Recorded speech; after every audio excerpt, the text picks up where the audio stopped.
One day, without warning, they stop asking you to hold their hand. That's how it happens, that with a grand announcement. Not with music in the background. Just quietly, suddenly they grow.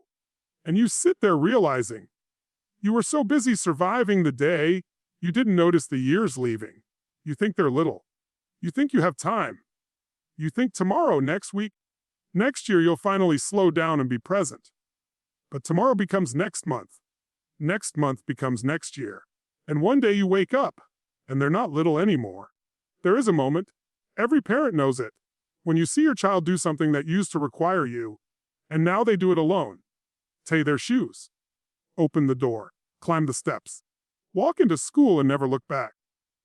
And your heart whispers, did I miss it? The scariest part of parenting isn't that your kids grow up. It's that you can't go back and redo the moments you rushed through. We think we're raising children, but the truth is, they are raising us. They are shaping us, confronting our wounds, forcing us to see our patterns, our fears, our broken places.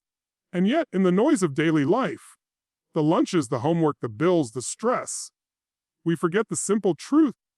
They won't stay little long enough for us to get to it later. I want you to imagine something, not for guilt, but for awakening. Picture your child at this exact age. Freeze them in your mind. Now imagine you walk into their room tomorrow, and they're suddenly 5 years older. Would you beg for one more messy morning? One more, Mommy, look. One more, Dad, watch this. One more story they tell that makes zero sense but lights up their entire face. Of course you would. But here's the truth most parents avoid. That's exactly what's happening. Just slower. Quiet in inches, not miles. But happening nonetheless. There was a father who once told me, I didn't know the last time I'd pick my son up was the last time. If I did, I would have held him an extra few seconds. That's parenting. You rarely know when the lasts are happening. The last bedtime story. The last time they need help brushing their teeth. The last time they fall asleep on your chest. The last time they run to the door when you come home. You think they're little. Until the day they're not. If you knew how few ordinary days you actually get with them, you'd stop treating them like interruptions to your schedule. We get irritated. We get tired. We get overwhelmed. We scroll on our phones while they try to tell us something important to them. We say, just a minute, endlessly. We say, can you please be quiet?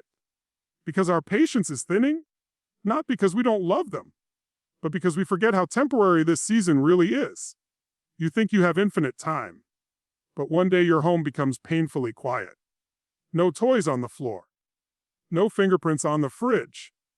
No shoes scattered by the door. And you'd give anything to hear their laughter echoing down the hallway again. Let me tell you a story. A mother I met at one of my events broke down in tears. Her daughter was already in college, and she said, I spent her childhood trying to keep the house clean. And now the house is clean and I hate it.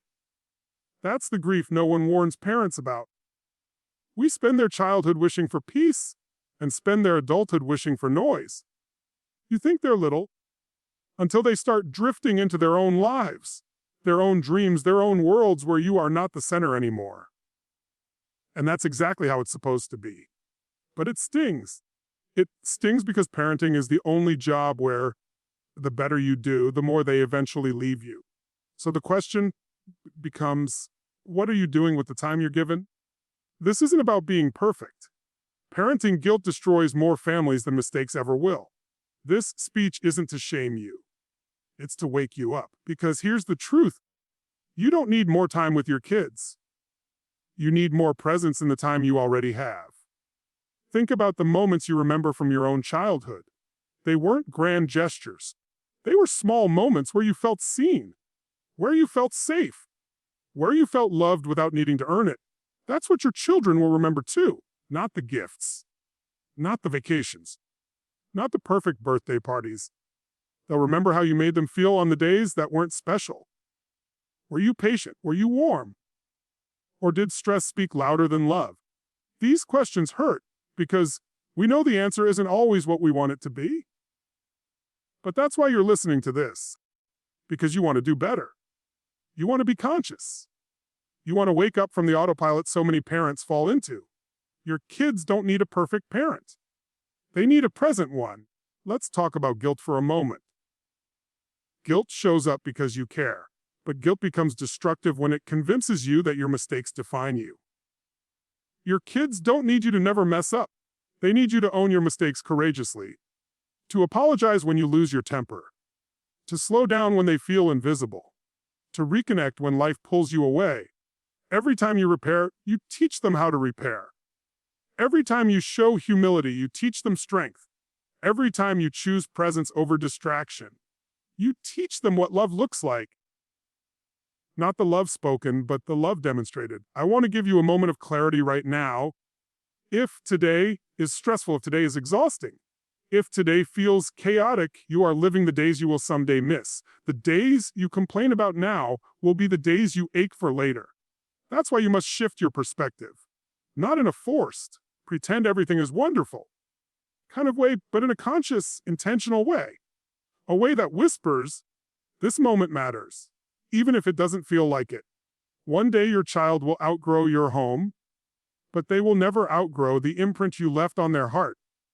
If you want to raise connected, confident, emotionally strong children, you don't need to change your entire life.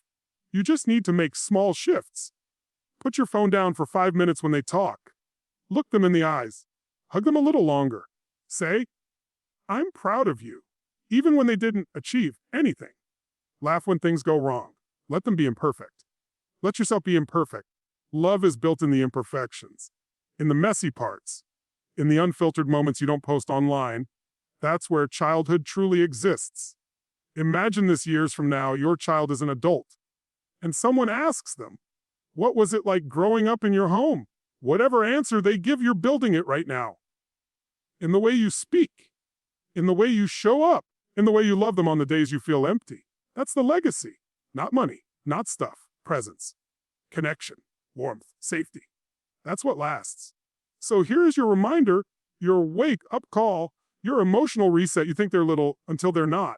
So love them big while little still exists. Slow down. Take the picture. Say yes to the silly moment. Let the chores wait sometimes. Give the hug. Listen fully, laugh loudly. Notice them. See them. Enjoy them. Before they are memories you wish you'd paid more attention to. Because the truth is simple, your children are growing, but so can you. Grow into presence. Grow into patience. Grow into awareness. Grow into the parent you needed when you were small. If you do that, you won't just raise incredible humans. You'll heal yourself along the way. One day you'll put them to bed for the last time, but you won't know it's the last. So make tonight count. Make today count. Make the ordinary extraordinary, because these are the days that build a lifetime.